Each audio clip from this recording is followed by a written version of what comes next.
The courts are in a lull, slowing down here at the end of the year, but one man is still on both Jack Smith in Washington, D.C.'s list and Fani Willis's list, and he's being compared to the Colorado Supreme Court. He is Trump ally John Eastman.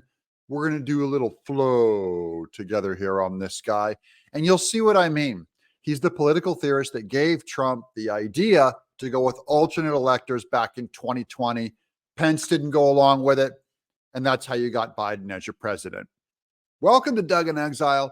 I'm Doug TeNapel. This is where all the happy patriots are. Let's get into this. So these are headlines. Former federal judge says the Constitution could disqualify Donald Trump in 2024, not Joe Biden's actions. Now, these are federal judges that generally agree with the Democrats that Trump can be disqualified from the ballot on Colorado. And I'm saying these are outside, weirdo, oddball ideas they should be allowed to have, because it's John Eastman who had an oddball outside idea that Pence could go with an alternate form of electors and go against Biden and put Trump in office in 2020. Those are odd political theories. The difference is John Eastman got brought up by Fani Willis and could go to jail. And all these other lefty lunatics that are coming in and saying Colorado Supreme Court could have done the right thing, they will not go to jail for saying that. Here's the Hill. Former federal judge, the Constitution will disqualify Trump from higher office, not Joe Biden. See, that's another lunatic theory that they should be charged on RICO charges, just like John Eastman was charged by Fani Willis. Here's Ludwig. Trump eligibility case tests America's commitment to his own democracy.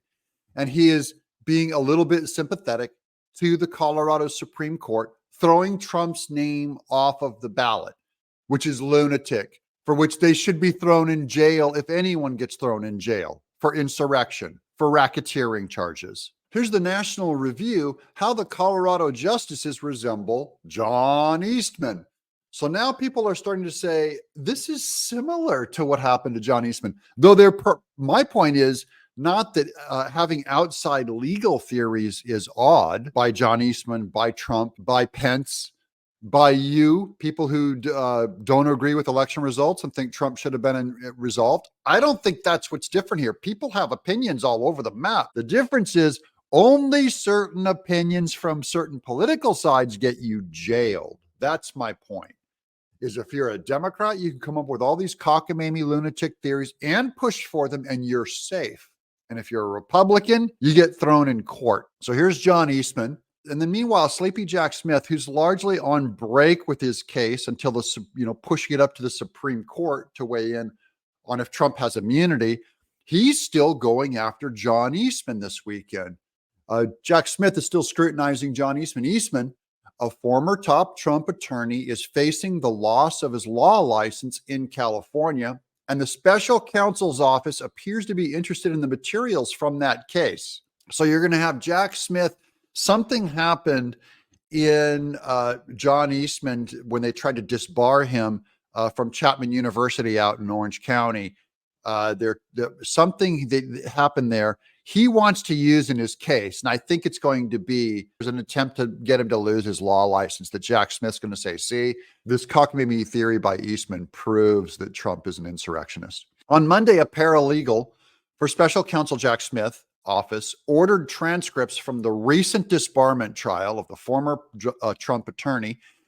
The move signals that prosecutors are still keeping tabs on Eastman, who helped orchestrate Trump's last-ditch bid to remain in power despite his defeat in the 2020 election.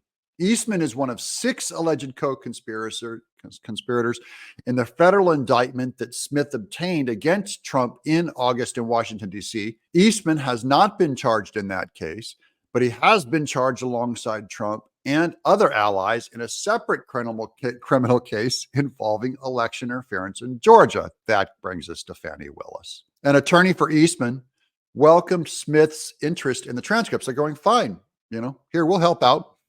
Professor Eastman invites the special counsel and anyone else who is interested to examine the records of his case before the California State Bar, the attorney Charles Burnham said. The evidence showed that his actions and legal assessments were well grounded in both fact and law, and that he definitively and faithfully complied with his duty of zealous advocacy for his client and of candor to courts, and that he honored his oath to the Constitution. That's Eastman doubling down, saying, I've done nothing wrong. Eastman's testimony included an account of his effort to craft Trump's legal strategy, which he said was done in concert with a very small number of allies in Trump's orbit.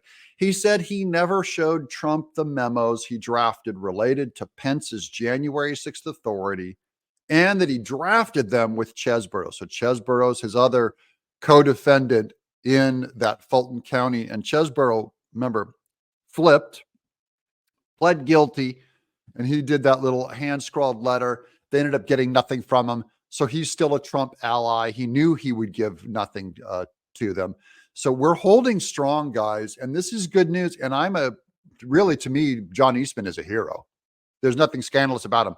The difference being you can support Colorado Supreme Court's insurrectionist Democrat moves and not go to prison. And you can't do that if you're John Eastman. I'm Doug in Exile.